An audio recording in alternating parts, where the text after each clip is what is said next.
भारत, वो देश जिसने आज़ादी के लिए अंग्रेज़ों से लड़कर लोकतंत्र हासिल किया। लेकिन क्या आप जानते हैं, एक ऐसा वक्त भी आया था जब इसी देश में आज़ादी छीन ली गई थी। रातों रात अखबारों की स्याही सूख गई, बिना कारण जेल में डाल दिया गया और जनता की आवाज़ मौन हो गई। वो था भारत का सबसे अंधेरा दौर, आपातकाल, इमरजेंसी 1975। पर सवाल यह है, क्या यह देश की सुरक्षा के लिए था या फिर सत्ता बचाने की एक सुनियोजित चाल? 1971 भारत ने पाकिस्तान को हराकर बांग्लादेश बनाया। इंदिरा गांधी को भारत की दुर्गा कहा गया, लेकिन जीत के कुछ साल बाद ही उनके खिलाफ देश भर में असंतोष फैलने लगा।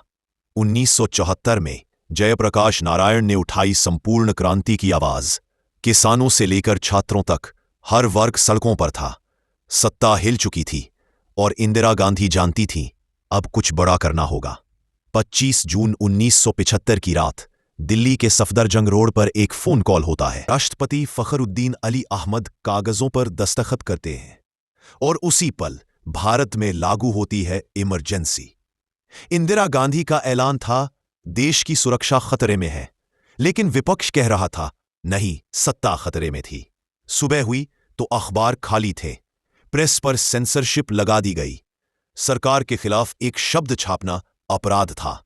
हजारों विपक्षी नेता, जयप्रकाश नारायण, अटल बिहारी वाजपेयी, लाल कृष्ण आडवाणी, जेल में डाल दिए गए। रेडियो, टीवी, अखबार, सब पर एक ही आवाज, सरकार की आवाज। जनता डर में जीने लगी।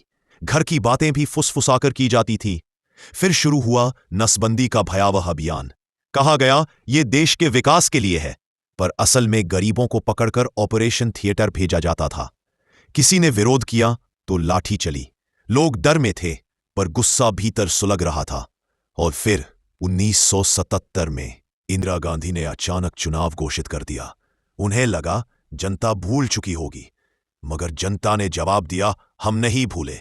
जनता पार्टी ने ऐतिहासिक जीत दर्ज की। इंदिरा गांधी सत्ता से बाहर हो गईं। देश ने राहत की सांस ली, लोकतंत्र फिर से जिंदा हुआ। आपातकाल खत्म हुआ, पर क्या वो सोच, वो डर सचमुच खत्म हुआ? क्या लोकतंत्र आज भी उतना ही मजबूत है, या फिर वो खतरा कहीं हमारे बीच अब भी छिपा है? क्योंकि जब जनता सो जाती है तो लोकतंत्र फिर से आपातकाल में चला जाता है।